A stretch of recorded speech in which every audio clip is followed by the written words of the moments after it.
Eh bien, bonjour à tous! Je commence ce podcast-ci.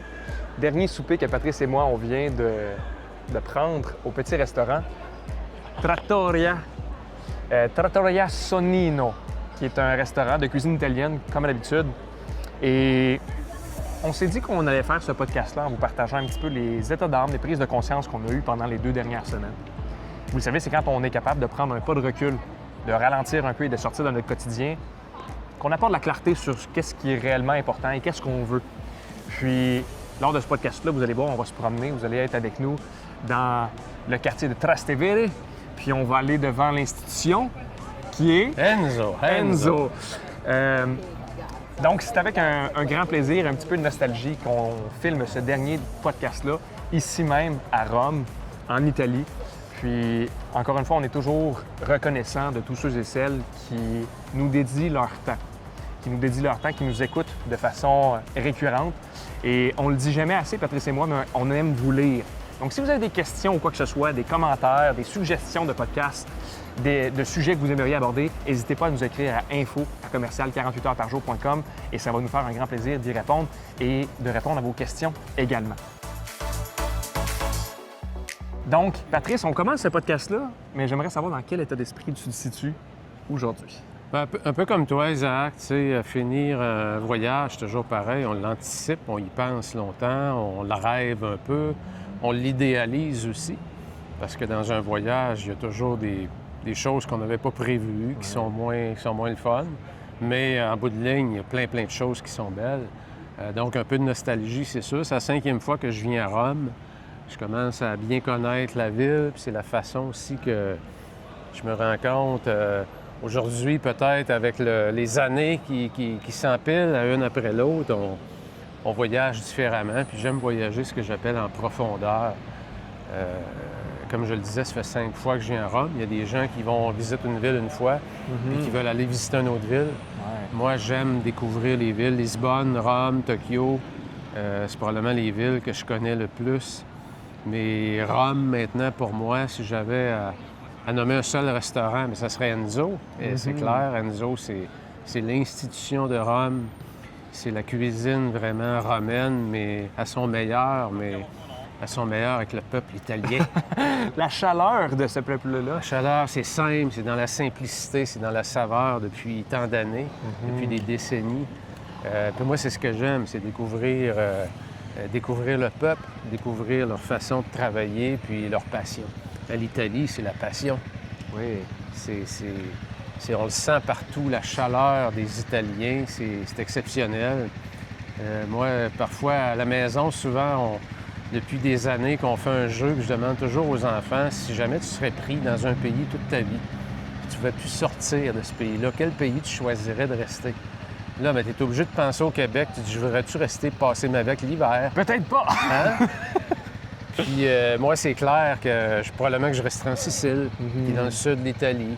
C'est le peuple, c'est l'artisan qui est en Sicile. Hein? La richesse est en Toscane. Tu dis le peuple, je l'ai remarqué parce que le premier restaurant auquel Patrice et moi on est arrêtés, ça a été Enzo. J'ai goûté les pâtes là-bas, soit dit en passant, si vous pouvez prendre les pâtes carbonara. J'en ai pris dans plusieurs restaurants, soit dit en passant, et je peux vous dire qu'ils ont une recette qui fait en sorte que la sauce reste liquide, ce qu'on ne retrouve pas partout, pour être tout à fait honnête. Et c'est, comme tu disais, c'est délicieux.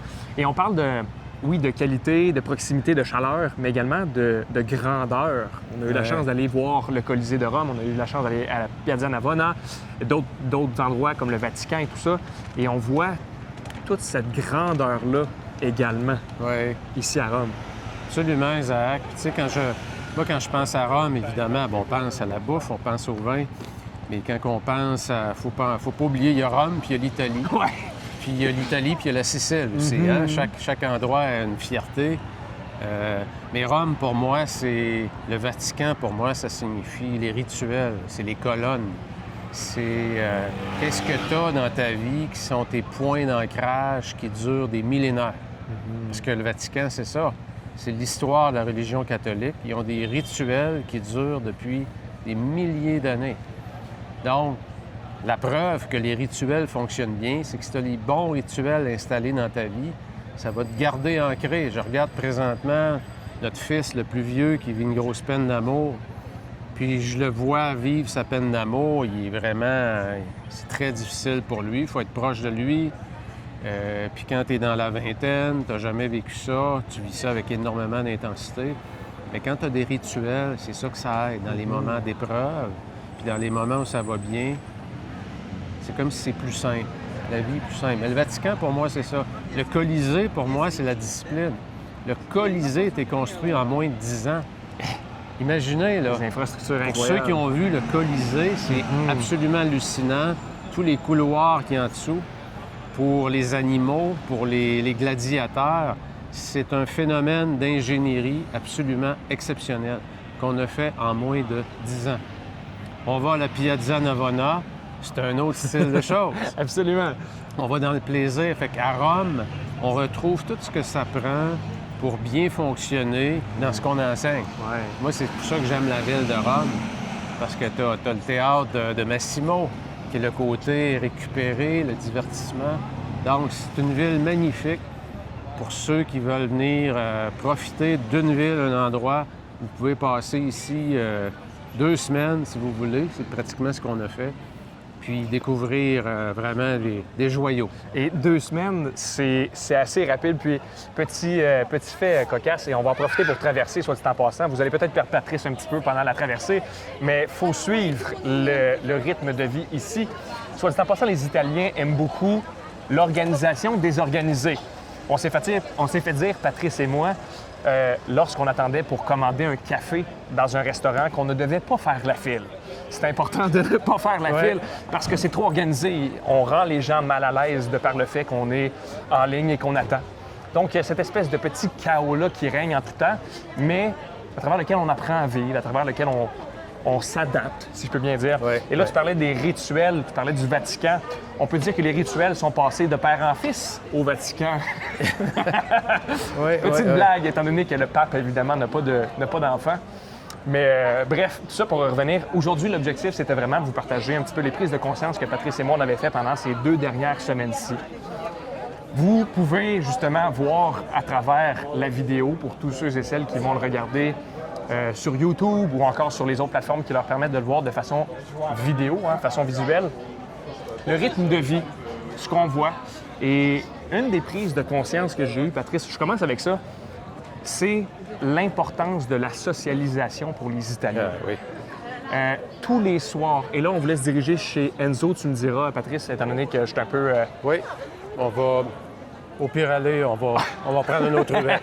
De toute façon, On va comme on suivre dit, la méthode italienne. tous les chemins mènent à Rome, tous les chemins mènent chez Enzo. Donc, comme je le disais, l'importance de la socialisation, on le voit ici. Il est 3 heures de l'après-midi et la majorité des gens ont déjà terminé leur journée. Ils ont un rythme de vie qui est complètement différent de ce que nous, on a ici au Québec. Ici au Québec. Vous, au Québec, étant donné qu'ici, on est en Italie actuellement, mais le rythme de vie quotidien qu'on a, on travaille de façon soutenue, constante, et plus souvent qu'autrement, quand on a fini la journée, on retourne à la maison. Ici, c'est pas pareil. Ici, c'est on sort, on va jaser avec notre monde, on en profite pour être proche. Donc, je dirais que moi, c'est pas mal la première prise de conscience que j'ai eue. Et là, je m'excuse tout de suite si la qualité sonore n'est pas au rendez-vous. C'est bruyant, il y a du bruit. Les gens sont beaux, souriants. Il y a plein de petits commerces. J'en profite, Patrice. Regarde, on peut s'arrêter, on peut se tourner un petit peu ici, comme ça. Vous voyez en arrière, il y a des commerces, beaucoup de commerçants vivent de ça, des petites épiceries et tout ça. Moi, ça me fascine de voir leur rythme de vie. De ton côté, la première prise de conscience que tu as eue dans les 2 dernières semaines, c'est quoi? Bien, je pense, tu parlais de socialisation, le rythme de vie, de façon globale en Europe. Je pense que le rythme est beaucoup plus lent. On regarde juste par la vitesse avec laquelle les gens marchent, leur façon de bouger, d'être arrêtés dans les cafés, un peu partout. Donc, on voit que le rythme est beaucoup plus lent. Puis, tu sais, tu parlais de socialisation. Puis je me dis, on vit dans un monde, évidemment, le Québec, le Canada, les États-Unis. Quand on parle de l'Amérique, je pense que c'est... par défaut, je pense que le Québec est probablement la province ou l'endroit en Amérique du Nord le plus européen. Hein, puis les gens le disent souvent. mais il reste que le rythme global du Québec est quand même un rythme nord-américain. Fait qu'il y a quand même des belles leçons à tirer. Il ne faut pas oublier non plus, c'est important de le mentionner, Isaac, il n'y a pas beaucoup de pays d'Europe qui sont en bonne situation financière. Puis oui, on peut tirer des leçons sur la socialisation, le fait que le rythme de vie, c'est le fun pour nous de venir ici, autrement dit, on se sent bien. Mais en termes de PIB, en termes de santé économique, c'est des pays qui sont... ça va pas bien. Là. Ouais. Très pauvre. Hein? Puis quand on regarde, c'est comme s'il y a un écart important pour moi entre la situation économique du pays, puis c'est comme si les gens... C'est pas grave. C'est comme si le niveau de conscience n'est pas là. Ouais. Hein? Puis l'endettement des pays est énorme. L'Italie a des gros défis, comme plusieurs pays. Le Canada en a aussi. Mais moi, c'est toujours un peu cet angle-là entre... Il ne faut pas se tromper. À droite, exact. Un peu on va y arriver. Ouais. Toujours un peu cette dichotomie entre la situation macroéconomique d'un pays et comment les gens y vivent. Hein? Fait que je trouve que les Italiens ont réussi à... Ils s'en font pas, ces choses-là. Avoir un lâcher-prise sur leur situation. Puis il n'en demeure pas moins que je pense qu'on a beaucoup à l'emprise des médias sociaux, je pense. Puis c'est juste mon impression. J'ai l'impression que l'emprise des médias sociaux en Europe est peut-être un peu moindre sur les gens parce qu'on le voit partout, les gens socialisent. Ouais. Puis moi, ça m'a marqué, Isaac, le soir, le dimanche, je pense, qu'on a marché, il faisait quand même assez froid. Ouais. C'était plein de monde. C'était plein. Des jeunes, il y avait des enfants, des bébés naissants. Ouais. Il y avait des jeunes qui avaient 4 ans, 5 ans. Il y avait de tout. Il y avait des adolescents, puis il y avait des vieux. Toutes les générations étaient là. Tout à fait. Et tout fonctionnait, tout le monde avait le sourire. Tout le monde Il était y en a qui en prenaient de la harmonie. bière, il y en a qui prenaient de l'eau, il y en a qui faisaient juste jaser. Moi, c'est ça, c'est ce côté-là de l'Italie que je trouve qui est vraiment, vraiment beau. Ouais, je Et suis qu'on a d'accord avec peut-être toi. perdu un peu. Ouais. Qu'on retrouve peut-être juste dans le temps des fêtes. Puis Et qu'on a encore. puis on a hâte que ça se termine. C'est ce que j'étais pour dire. Alors qu'ici, c'est un style de vie. Ouais. C'est une belle prise de conscience. Tu vois, on parle de rythme de vie, à quel point c'est plus lent. Tu le sais, je l'avais déjà mentionné lors d'un autre podcast, mais j'ai modifié mon horaire, mon quotidien, pour me lever à des heures plus tôt, à être productif. Hein. Souvent, on vous parle de la courbe d'énergie. Donc, tous ceux et celles qui ne sont pas familiers avec la méthode 48 heures, je prends le temps de faire un petit rappel. Mais donc, on a le sablier. Dans le sablier, il y a le système de défense avec les 2 premières étapes, le simplifié et le prioriser, et le système d'attaque dans lequel on a le planifié et l'exécuté. Puis lorsqu'on parle de l'exécuter, on doit garder en tête aussi nos zones d'énergie, nos zones de productivité. À quel moment de la journée je suis plus productif? Et pour ma part, c'est davantage le matin, très, très tôt.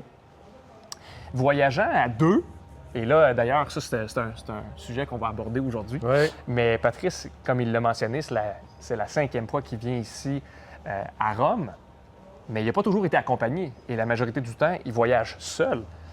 Et là, d'avoir Un coloc. un coloc, je vais te laisser exprimer ton expérience d'avoir un coloc tout de suite après. Mais pour moi, de voir également le rythme de vie se réveiller tranquillement ici, c'est complètement différent. Plus souvent qu'autrement, le soir, on le sait, Patrice et moi, on prenait un petit thé tranquillement et aux alentours de 8h30, 9h, hier, je l'ai échappé un petit peu, je me suis couché un peu plus tard, 9h30. Oui. Je disais à Patrice, moi, c'est terminé, c'est mon heure du dodo, je m'en vais me coucher et 4h30, 5h le lendemain matin, je commence à travailler. Et quand tu travailles et tu es le seul réveillé dans le building, il n'y a aucun son.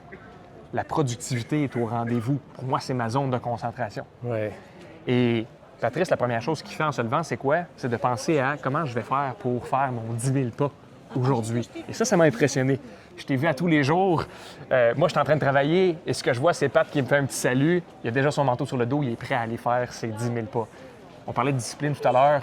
Je te trouve extrêmement discipliné. Et tu l'as déjà mentionné, c'est plus une question de discipline, c'est rendu une habitude pour toi. Oui, c'est une identité qu'on appelle. Hein? Exact. Le leadership identitaire, là, quand une habitude devient plus qu'une habitude, elle fait partie de ton identité. Ouais. Mais non, c'est sûr que le voyage, Zach, puis particulièrement à deux, c'est différent. tu sais, quand on n'est pas un couple dans la vie. Tu sais, j'ai une conjointe, mais voyager avec un étranger ou un collègue... oui, hein? tout à fait. Il y a 3 ans de ça, on se connaissait pas du tout, là. Non, mais je me dis toujours, tu sais, quand tu regardes des gens qui voyagent avec des couples d'amis, tu sais, si tu veux vraiment savoir si tu es faite pour être avec des amis, voyage avec eux. Parce que c'est là que ça devient compliqué pour choisir les repas. Après 5 jours, il y a des petits commentaires qui commencent à te taper sur les nerfs. Puis c'est là que tu découvres vraiment si tu vas rester ami ou pas. Ouais. Tu sais, puis pour moi, ce voyage-là, ça a confirmé que, tu sais, le fait qu'on soit ensemble puis qu'on est associés dans le business, tu sais, la chimie a toujours été là. C'est simple, c'est pas compliqué. Écoute, on arrive, je pense que ça vaudrait la peine. Exactement. On se vire par ici. Je vais prendre 2 petites secondes, je vais tourner. On va le Pat, montrer. je te laisse aller. Donc, vous pouvez voir, il y a pratiquement, je dirais au moins une 50aine de personnes qui attendent en ligne. On est rendu aux petites heures du soir. On est aux alentours de quoi? 8 heures? Il doit être rendu 7h30, 8 heures, certains. Ouais. Et il y a des gens qui vont attendre plus d'1 heure avant de se faire servir. 1h30 pour entrer au restaurant. Sans problème, Trattoria d'Enzo.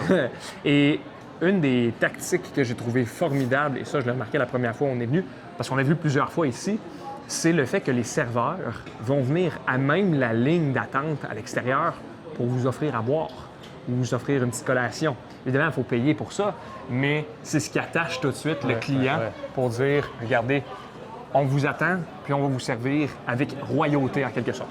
On va passer donc, encore une fois, pour tous ceux et celles qui ont la chance de voir ce podcast-là en présentiel, pas en présentiel, mais en vidéo, je vous invite évidemment à le faire.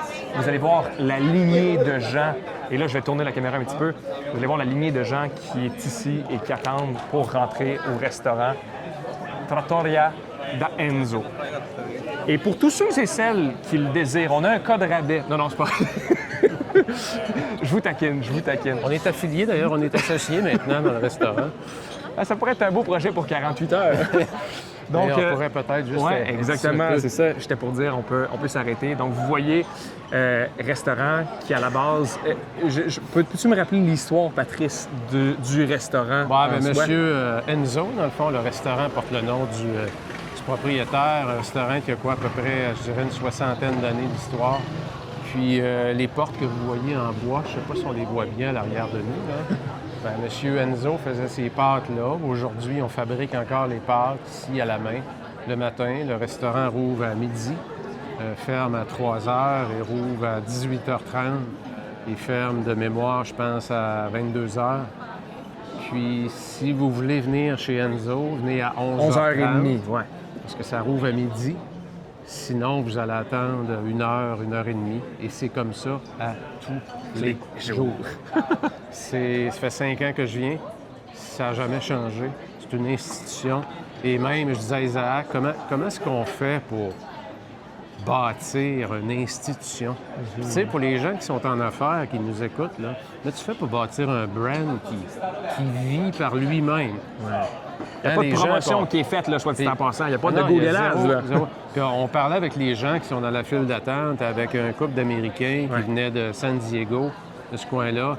Puis on lui demandait, j'ai dit, c'est tout comment? Ben, c'est l'Internet. Parce qu'il y a tellement eu de référencement et on a tellement parlé d'eux. Puis comme Isaac le disait, c'est pas non plus un hasard. Sa recette, parce qu'on en a mangé, là, du spaghetti ou des pâtes carbonara.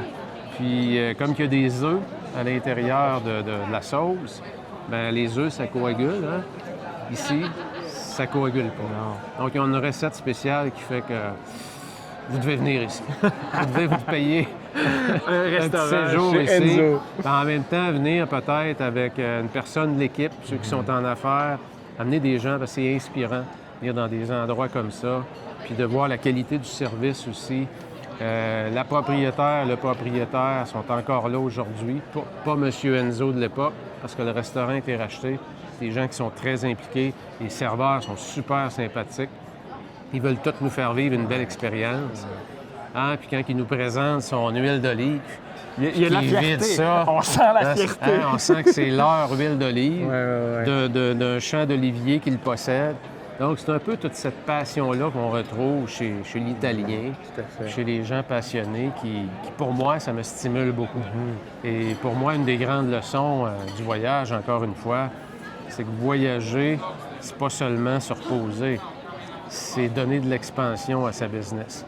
Parce que voyager, ça amène ta créativité à un autre niveau. Ça crée de l'espace dans ton cerveau. Ça te fait voir des choses que tu vois pas. Parce que tu prends de la distance. Puis ça te fait passer du temps. Tu sais, ça fait 2 semaines qu'on est ensemble, Isaac. Je regarde la discussion qu'on a eue au souper. C'était solide, là. Ouais. Là, c'est comme... mais pourquoi qu'on a eu cette discussion-là? Parce qu'il y en a eu plein d'autres, là. Tout à fait. Puis c'est comme si celle-là, elle n'était pas planifiée, mais c'est le temps que tu passes ensemble. Loin des yeux, loin du cœur. Ça me fait penser souvent... Ben, en fait, je reprends le podcast qu'on a fait le dernier podcast qui est sorti, où est-ce qu'on vous parlait du bruit incessant et de ralentir les périodes de repos. Le 2 semaines qu'on vient de passer, Patrice et moi, tout à l'heure, et fait cocasse en passant, là, je fais du coq à l'âne, mais on est à Trastevere actuellement, mais notre Airbnb n'est pas du tout ici. On a dû faire une marche de quoi? 45 minutes certains. Ouais. On a fait donc une première marche de 45 minutes. Ensuite, on a pris le train régional pour partir de l'endroit où on était. On a fait 15 minutes de train et on a fait une autre bonne demi-heure de marche pour revenir dans ce quartier-ci. Pourquoi? Parce qu'on ne voulait pas terminer le séjour qu'on avait passé dans un centre commercial où il y avait des petits restos. On voulait revenir et vivre une dernière fois le rythme de vie qui, pour moi, est apaisant ici. Je dis pour moi, peut-être que tu peux témoigner également. Et donc, de prendre un pas de recul, de s'arrêter, de se permettre de dire, regardez là, je vous donne l'exemple parfait. Pat, tu m'excuseras, je vais virer. La voiture est arrêtée en plein milieu, ici. Les gens, ils vont attendre. Les autres vont passer à côté. On peut continuer, C'est ça. Pat. On va continuer par là, dans le fond. Par en haut, par en bas? Ouais. On continue tout droit. Vous nous excuserez. On s'adapte au rythme de vie. Donc, comme je le dis, c'est tout à l'heure le chaos. On s'y adapte, mais de prendre un pas de recul, de s'arrêter et de se poser la question, « Hey, Pat, c'est quoi nos 3 priorités pour le mois d'avril? Qu'est-ce qui vient pour le mois d'avril? Qu'est-ce qui est le plus important pour nous? » Et ces discussions-là, quand on est pris dans le brouhaha du quotidien, elles sont pratiquement impossibles à avoir. Donc, comme on vous le disait, permettez-vous de faire une petite retraite, un lac à l'épaule. Pas obligé de venir ici en Italie, mais permettez-vous d'avoir une bonne journée, 2 journées de réflexion stratégique avec votre équipe. Clarifiez qu'est-ce que vous voulez qu'il se passe. Comme Patrice le dirait, clarifiez votre bulldog. Et pour tous ceux et celles qui n'ont aucune idée de quoi on parle quand on vous dit clarifier votre bulldog, bien, vous pouvez planifier une rencontre avec nous. Ça va nous faire plaisir de vous expliquer de quoi on parle. Vous pouvez nous écrire à info@48heuresparjour.com et ça va nous faire plaisir. Soit dit en passant, parce que là, ça me passe par la tête, Pat. Par ça, on pourra revenir aux prises de conscience qu'on a eues pendant le voyage. Mais on a quelque chose de nouveau qui s'en vient pour la méthode 48 heures dans le mois d'avril. Et j'aimerais t'entendre pour que tu puisses le présenter un petit peu à tous nos auditeurs. Ben oui, au mois d'avril, puis je sais qu'il y en a qui vont écouter le podcast, c'est plus tard que le mois d'avril, parce qu'il va en avoir d'autres éditions. Mais j'ai démarré, dans le fond, la méthode 48 heures de façon précise fin 2018, où j'ai écrit les premières bases, si on peut dire, la méthode 48 heures. C'est vraiment en 2019 que je l'ai lancée. La COVID est arrivée. Puis, on est sorti de la COVID. Le 17 avril, ça va être la première fois qu'on enseigne la méthode 48 heures en salle, en présentiel, une journée au complet, ensemble, dans une belle ambiance d'énergie. Puis, on a formé des milliers de personnes pendant les 6-7 dernières années. Puis, fait des interventions dans des centaines d'entreprises aussi, des conférences. Mais c'est la première fois qu'on est en présentiel avec des gens qui disent « je vais être là, puis je veux vivre l'expérience, puis partir avec un plan qui est clair pour finir mon année 2026, vraiment en force ». Fait que j'ai hâte, moi aussi, je suis excité parce que c'est le fun d'avoir le contact avec les gens aussi. Tout à fait. Fait que c'est ce qui s'en vient le 17 avril, vendredi le 17 avril. On le fait à Québec parce que la méthode 48 heures a pris naissance ici. C'est le berceau de la méthode est ici. Là, je dis ici, là, pas à Rome. Mais au Québec.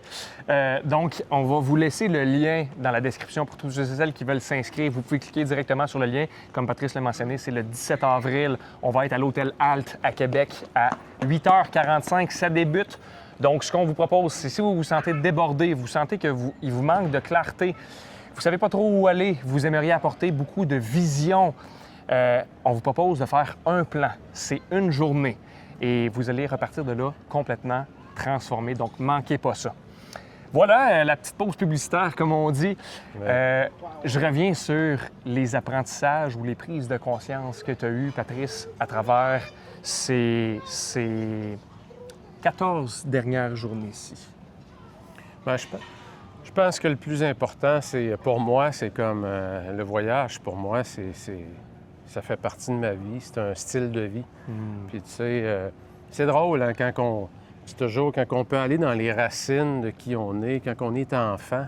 Souvent, c'est là que c'est un mélange quand tu es enfant d'instinct, puis aussi de génétique. Il y a un mélange des deux. Hein? Puis je me rappelle quand j'avais 5 ans. Puis je disais à ma mère, on restait à Bécomo, dans un bloc appartement, dans un petit 4,5. J'avais mes 2 sœurs. Puis je partais en vélo, puis ma mère, ça l'inquiétait dans le bois. Puis je disais à ma mère que j'allais faire le tour du monde. J'avais 5 ans. Puis ma mère, ça l'inquiétait, puis elle me punissait, puis me dire « Arrête d'aller faire le tour du monde. » Puis je regarde aujourd'hui, je vais puiser mon énergie où? Tu sais, 55 ans plus tard, ben, c'est en allant autour du monde, en allant voyager. Attends, je m'excuse. Tu as dit 55 ans plus tard. Mais il me semble que tu as eu 50 ans dernièrement. Oui, j'ai eu 50 ans il y a 11 ans. Il y a 11 ans seulement. Il y a 11 ans seulement! J'ai eu mes 50 ans. Excuse-moi, continue. Mais ce que je veux dire par là, c'est que pour moi, le voyage, c'est vraiment une composante vraiment importante, énergétique, qui me redonne de la créativité, qui me reconnecte avec les priorités, qui me connecte aussi avec l'humain, l'être humain. Parce que j'adore être avec... Tu sais, je pense que tu m'as entendu dire souvent le mot « le peuple ». Ouais. J'aime être avec les gens, là, pas l'artisan, le paysan, tu sais, ici, on est allé à Rome, il y a un quartier qui est près des marches espagnoles. Bien là, vous avez les grosses boutiques, hein, Rolex, puis tout ce qui est Louis Vuitton, puis tout ce qui est le grand luxe. Puis on est allé manger là une fois, puis ça a coûté la totale, puis c'était correct. Ça, pour moi, c'est pas ça le voyage. Ouais. Pour moi, c'est Enzo. Enzo, c'est l'artisan, c'est celui qui est passionné par son Michelangelo, son œuvre, qui a développé une passion puis qui l'a fait vivre aux autres. Ouais. Ça, pour moi, c'est l'essence de la vie. C'est pour ça que je voyage. Wow. Puis dans toutes les villes où j'ai été, je regarde Lisbonne aussi, que je connais très bien. J'ai des amis partout qui sont pour la plupart dans la restauration. Parce que quand tu voyages comme touriste, c'est où tu as le plus de chances d'interagir avec les gens, c'est dans les restaurants. Absolument. Fait que quand tu voyages seul, ben, c'est plus facile aussi de communiquer parce que t'es pas menaçant. Ouais. Hein, t'es pas un groupe. T'es seul, puis donc, pour moi, là, Rome, ça me ramène à ces origines-là. Puis aussi l'Empire romain, il ne faut pas l'oublier, quand on vient ici, puis qu'on a visité la chapelle Sixtine, quand on voit le Colisée, quand on voit le Forum, tu dis ce peuple-là, c'est pas pour rien qu'on dit l'Empire romain, pas l'Empire italien. Non, romain. La ville de Rome avait établi son empire sur toute l'Europe. Ouais. Sur une grande partie de l'Orient, une ville qui possédait la planète. Ouais. Donc, il était extrêmement intelligent, il était vraiment au niveau ingénierie, au niveau règles de société, puis ils ont eu j'allais dire des empereurs. Hein? Marcus Aurelius, qui était un des grands, qui était humble. Il y en a eu des Jules César. Il y en a un peu moins humble. Il y en a eu des très, très durs aussi, pratiquement des dictateurs très durs. C'est une société vraiment époustouflant, leur histoire. Tout à fait. Tu parles de Marcus Aurelius. Je vous rappelle, Marcus Aurelius dormait par terre pour se rappeler d'où il venait, malgré toute la richesse qu'il possédait et tout ça. Les méditations de Marcus Aurelius, soit dit en passant, qui est un livre que Patrice nous avait offert lors du Mastermind, l'immersion à Magog. On avait fait une retraite 2 jours en silence complet, puis cahier de réflexion. Bref, les méditations de Marcus Aurelius je vous le conseille, gang, ça vaut la peine. On parlait de la proximité avec le peuple. Et je repense à notre voyage. On vient de sortir du restaurant. Le dernier contact qu'on a eu avec eux, c'était quoi? C'était Adam, le serveur, qui est venu nous porter chacun un petit limoncello pour nous remercier de notre présence. C'était la deuxième fois qu'on retournait à cette place-là. Quand on était à Orvieto, qui est un petit village médiéval, soit dit en passant, qui est super beau aussi. La température était moins présente. Ouais. C'était un peu plus brumeux et nuageux. Juste traverser pour pas se faire frapper. Quand on était à Orvieto, il y a un petit bar. Il y a 2 bars, en fait, que je vous conseille. Puis quand on dit bar, c'est l'appellation, mais c'est pas nécessairement des bars pour consommer de l'alcool. C'est plutôt des petits restaurants. Duo Homo. Et petit restaurant où on allait prendre le cappuccino le matin, le cornetto, qui est le croissant. Giuseppe, un des serveurs. Ouais. Le gars parle 5 langues, super gentil. Il aime discuter avec le peuple. Antonio, notre ami de la Bretagne, également, du Blue Bar. Donc, quand on vous parle d'être proche du peuple, de bâtir un brand qui va être capable de perdurer dans le temps, de faire croître votre entreprise, et là, on dit votre entreprise, mais on sait qu'il y en a qui nous écoutent, qui sont également entrepreneurs, solopreneurs, ou qui sont même employés. Eh bien, sachez que vous faites la différence dans l'entreprise ou dans votre propre entreprise en étant proche de tous ceux et celles que vous desservez. Et pensez toujours au fait que quand vous pouvez être proche, authentique, respectueux, à l'écoute de vos clients, c'est là où vous allez aller chercher du succès. Moi, ça, c'est une des grosses leçons. Ça m'a donné le goût de retourner justement aux places où on a fait. Pourquoi? Parce que le service était incroyable. Parce que la proximité, la chaleur qu'on ressentait, on avait l'impression d'être important pour eux. Fait que je dirais que ça, c'est une autre des grosses prises de conscience que j'ai eues pendant ces 2 semaines-là. Oui, tout à fait. Hey, Pat! Je sais pas, j'espère que l'éclairage va avoir été bon. Parce que, je vous dis, il commence quand même à faire noir, ouais. à faire regarde, noir un peu plus. Je nous suggère de nous retourner comme ça pour qu'on puisse être éclairés pour le petit mot de la fin. Encore une fois, c'est toujours un plaisir pour nous de vous lire, de vous écouter en espérant que ce podcast-là vous a plu. Vous avez des commentaires, des suggestions, vous avez des interrogations, des équipes que vous aimeriez davantage accompagner. Vous aimeriez accompagner votre équipe dans le leadership ou la productivité. Patrice et moi, on est là pour ça. On veut vous aider, on veut votre succès dans votre vie personnelle, mais également professionnelle. Alors, n'hésitez pas à nous écrire à info@commercial48heurespar-jour.com, et ça va nous faire plaisir de vous lire. N'oubliez pas, le 17 avril, c'est la journée en présentiel à ne pas manquer. Pat, Absolument. un petit mot de la fin pour nos auditeurs? Petit mot de la fin, écoutez, juste à refaire le podcast, promener comme ça de façon spontanée, puis parler un peu de l'artisan du peuple, être proche des gens, parce que c'est la proximité aussi avec le peuple quand on voyage qui nous rapproche. Ça me rappelle aussi l'importance, quand on a du succès, de rester les 2 pieds bien branchés. Puis, pour l'avoir vécu moi-même, plus on monte dans sa carrière, souvent, plus les entreprises, l'organisation nous éloignent du peuple. Puis quand je dis du peuple, je dis des employés qui sont frontline. Puis je pense que ce qui fait le secret des bons leaders, c'est des leaders qui réussissent à prendre des grandes décisions qui ont de l'impact, mais qui sont au courant de ce qui se passe sur le plancher des vaches. Puis ça s'applique autant au business que dans les familles. Fait que, parce qu'on est tous occupés comme parents, puis à un moment donné, on perd de vue un peu la vie des enfants, puis on s'éloigne un peu de ça. Puis je regarde ce que mon fils vit présentement, sa peine d'amour. Bien, je me suis dit, sais-tu quoi, je vais l'appeler à tous les jours. Ouais. À tous les jours, je vais y parler parce qu'il a besoin de moi. Puis c'est ça que ça me rappelle, le voyage, la proximité qu'il faut garder avec l'être humain qui est toujours proche de nous, son cercle proche, on peut dire. Wow! Bien sur ce, on vous dit ciao, à bientôt et encore une fois, merci pour votre attention. Ça nous fait toujours plaisir de vous lire. N'hésitez pas. On se dit à bientôt.